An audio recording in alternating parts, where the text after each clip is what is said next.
আসসালামু আলাইকুম। আজকে আমরা যাব চট্টগ্রামের বিখ্যাত বটতল হাঁস মুরগির বাজারে। আমরা শুনেছি সেই হাটে নাকি হাঁস মুরগি সুলভ মূল্যে পাওয়া যায়। সেই হাটে আমি একা যাচ্ছি না, আমার সাথে যাচ্ছে শামীম চাচু এবং তার দুলাভাই। আমরা মূলত শামীম চাচু দুলাভাই কে তার পছন্দ মতো হাঁস মুরগি কেনার জন্য সাহায্য করতে সেখানে যাচ্ছি। আর এই হাটটি বসে প্রত্যেক শুক্রবারে, তাই আমরা রওনা দিই নামাজের পরে সেই হাটের উদ্দেশ্যে। কিন্তু ভাইরে ভাই, দূর থেকে আমরা হাটের মাঝে যে জনকীর্ণতাটা দেখলাম, এতে আমি প্রথমে ভেবেই নিয়েছি এখানে তেমন ভিডিও করতে পারবো না। তবুও আলহামদুলিল্লাহ আমরা যে উদ্দেশ্যে এখানে আসছি সেই কাজটা করতে শুরু করি। আমরা প্রথমে চলে যাই হাঁস দেখার জন্য। আমরা এখানে বিভিন্ন প্রজাতির হাঁস দেখতে পাই, যেমন চীনা হাঁস, বেলজিয়াম হাঁস, রাজহাঁস, এছাড়াও দেশি হাঁস তো আছে। প্রথমে আমার দেখার চেষ্টা করি চীন হাঁসের দাম কেমন। আমার সামনে যে ভদ্রলোক বসে আছেন তিনি বলেন এই হাঁসের দাম নাকি 1200 টাকা জোড়া। তিনি তো তার মতামত দিয়েছেন, আমরা বলি আমরা এর দাম দিতে পারবো 800 টাকা। তো তিনি আমাদেরকে হাঁস না দেওয়ার কারণে আমরা চলে যাই দেশি হাঁস দেখার জন্য। আপনাদেরকে আমরা একটা কথা আগেই বলে রাখি, আমরা কোনো হাঁস খাওয়ার জন্য নিতে আসিনি, আমরা এটাকে পুষবো।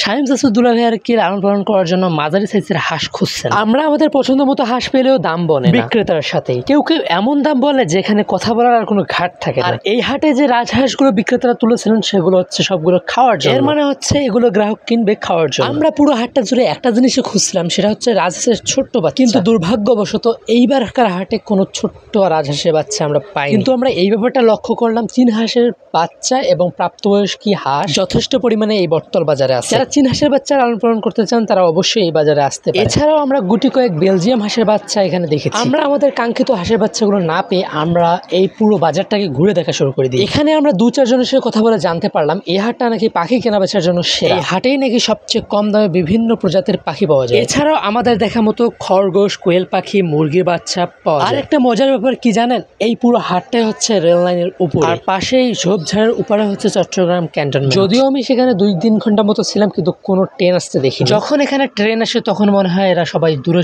আর এই হাটেরই এক কোণে রয়েছে খাওয়া দাওয়া করার জন্য 2টি ভ্রাম্যমান দোকান, একটি চটপটির দোকান, অন্যটি হচ্ছে শরবতের দোকান। প্রচন্ড গরমের কারণে আমি বেছে নেই শরবতকে। এই পুরো ভিডিওটিতে যদি কোনো গানের মিউজিক লাগানো হতো তাহলে অবশ্যই ভিডিওটি আরো ভালো লাগতো, কিন্তু এর জন্য আমাকে অবশ্যই দায়ী থাকতে হতো আমার রবের কাছে।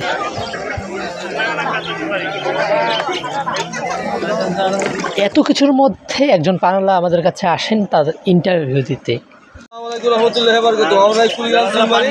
আমি ছোটখাটো একটা স্কুলের ক্লিয়ারেন্স আছে, মোবাইল নম্বর 01873253866 এই নম্বরে আমার সাথে যোগাযোগ। আমি খুব অসহায় মানুষ, ছেলেদের জন্য খুবই চাকরি প্রয়োজন, সরকারি স্কুলে ক্লিয়ারেন্স একটা চাকরির জন্য প্রয়োজন। আসসালামু আলাইকুম। অনেক মনে বড় অনেক আশা ছিল রাজহাঁসের বাচ্চা কিনবো। সেই রংপুর গেছিলাম 5 দিন আগে রংপুর, সেইখানেও হাটে গেছিলাম, রাজহাঁসের বাচ্চা পাই নাই। অবশেষে আসলাম চট্টগ্রাম বটতল বাজারে, ভাবছিলাম এইখানেও পাবো। এখন তো রাজহাঁস পাইছি সব বড় বড়, কিন্তু বাচ্চা আর পাইলাম না। এখন কী করবো, হতাশ মন, ভাবছি তাহলে 5টা মুরগি কিনি, কিছু মুরগির বাচ্চা কিনি। অবশেষে 5টা মুরগির বাচ্চাও পছন্দ হইলো, কিন্তু এখানে মানুষের যেই বাজারের চাইতেও মানুষ বেশি, অতিরিক্ত মানুষ, আকাশ ছোঁয়া দাম, কেনার মতন অবস্থা নাই। তাও অবশেষে 4টা মুরগির বাচ্চার দাম করছিলাম 400 বলছি, এতেও নাচরবান্দা 500 একদম, 500-র নিচে দিবে না। তাই হেও নাচরবান্দা, আমিও নাচরবান্দা। ও যদি 500 যদি না দিতে পারে তা আমি আর নিব কেন, এজন্য নিলাম না। যেরকম দুঃখের বিষয়, খালি হাতে আসছি, এখন খালি হাতেই ফিরে যাইতেছি।